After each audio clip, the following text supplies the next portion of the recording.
I am Orpheus, son of the muse Calliope and the Thracian king Oeagrus, though some say Apollo himself was my father. From the moment of my birth, I was destined for music, poetry, and the art of creation. My life was shaped by the power of song, and through my lyre, I could charm both the living and the dead, summon the forces of nature, and soothe even the harshest of hearts. But my gift, though wondrous, would lead me through joy and sorrow, triumph and heartbreak. It is a tale that intertwines love and loss, hope and despair, and ends in shadows. I grew up in Thrace, a land of rugged mountains and wild rivers. My mother Calliope was the muse of epic poetry, and from her, I learned the beauty of words and stories. But it was my father, or perhaps Apollo, the god of music, who placed the lyre in my hands. From the first moment my fingers touched the strings, the world seemed to fall into harmony. The winds calmed, the rivers stilled, and even the animals gathered close to listen. The lyre became an extension of my soul. Through it, I could express everything: joy, love, sorrow, and anger. When I played, the very stones seemed to weep, and the trees would lean in to hear my song. I wandered far and wide, playing my music for anyone who would listen, kings and beggars alike. And they all marveled, for there was no one in all of Greece who could rival the sound of my lyre. In my youth, my fame as a musician spread across the lands, reaching the ears of the great hero Jason. He was gathering the finest warriors and adventurers for a daring quest aboard the ship Argo, seeking the Golden Fleece in the distant land of Colchis. Jason knew that this journey would be fraught with dangers beyond the strength of sword or spear, and so he sought me out. He needed someone whose music could calm the tempests, soothe the monsters, and even persuade the gods to grant us safe passage. I joined Jason and the Argonauts, and together we sailed across unknown seas, facing challenges at every turn. When we encountered the sirens, whose voices lured sailors to their doom with promises of bliss and eternity, it was my music that saved us. As their haunting songs filled the air, I played my lyre, drowning out their seductive voices with melodies so pure and so powerful that even the sirens themselves were stilled.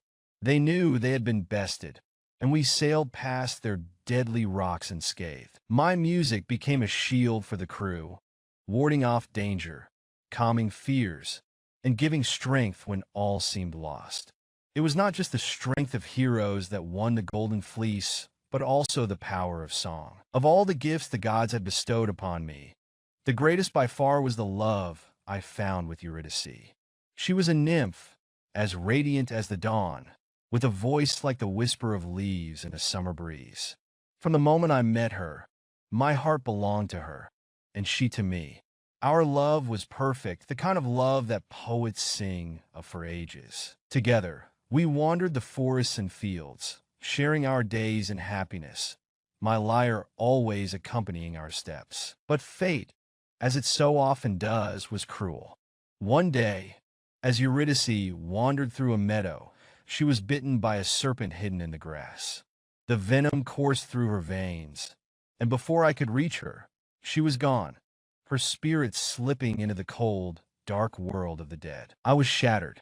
My music, once filled with joy and beauty, became a lament, a cry of anguish that echoed through the mountains and valleys. I could not accept that she was lost to me. I could not bear the thought of living in a world where Eurydice did not walk beside me. And so, I resolved to do what no mortal had ever done. I would journey to the underworld and bring her back. Armed only with my lyre and the strength of my love, I made my way to the gates of Hades, the realm of the dead.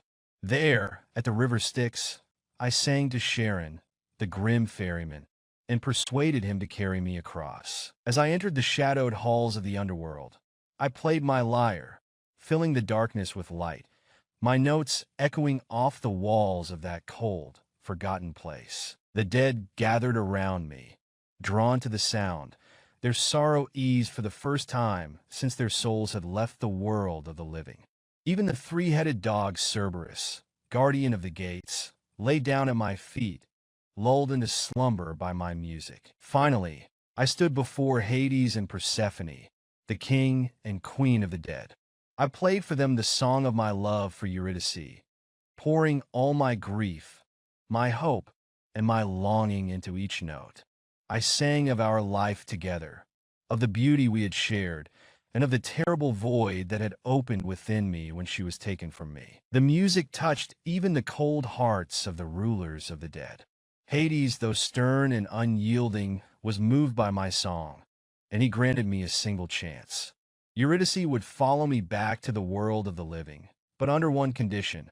I must not look back at her until we had both reached the surface. If I did, she would be lost to me forever. I agreed, though fear gnawed at my heart. I began the long ascent out of the underworld, my lyre silent, my heart racing. I could hear Eurydice's soft footsteps behind me, the faint rustle of her movement through the dark passages. Every fiber of my being ached to turn around, to see her face again, to know that she was truly there. But I held on, trusting in the God's word. As we neared the surface, the faint light of the world above began to break through the darkness. I was so close to having her back. But doubt, that cruel companion, whispered in my ear. What if she wasn't really there? What if the gods had tricked me? In a moment of panic, I turned. There she was, beautiful as ever, her eyes filled with love and sorrow. But as our gazes met, she began to fade. Her outstretched hand reached for me, but it was too late. Eurydice was pulled back into the shadows, lost to me forever. I cried out in anguish, but there was nothing I could do. I had failed her. My heart, which had soared so high, was now shattered beyond repair. I had faced the gods and the dead, but in the end, it was my own weakness that had undone me. After losing Eurydice for the second time, I returned to the world of the living, but I was a broken man. My music, once a source of beauty and wonder, now spoke only of sorrow. I wandered the earth, playing my mournful songs, but no longer did they bring joy to those who heard them. Instead, they echoed the grief that filled my soul. I avoided the company of others, preferring the solitude of the wilderness. The world, once vibrant and alive, seemed pale and hollow to me. The trees and the rivers, the birds and the beasts, all of them still listened to my music, but their responses were no longer enough to fill the emptiness inside me. The gods themselves seemed to pity me. Apollo, my father, or at least the one I believed was my father, continued to watch over me, though even he could not lift the weight from my heart. As time passed, I grew weary of life. I longed to join Eurydice, to be with her again in the underworld, where the gods had decreed we must remain apart. But my death did not come peacefully. The Maenads, the frenzied followers of Dionysus, took offense at my refusal to honor their god with my music. In their madness, they attacked me, tearing me apart limb from limb. Even in death, the gods showed me favor. My head and my lyre were carried to the island of Lesbos, where they continued to sing together, even after my soul had departed for the underworld. And there, finally, I was reunited with Eurydice. In life, I was known for my music, my love, and my sorrow. In death, I am remembered for the power of my song, which could charm even the gods themselves.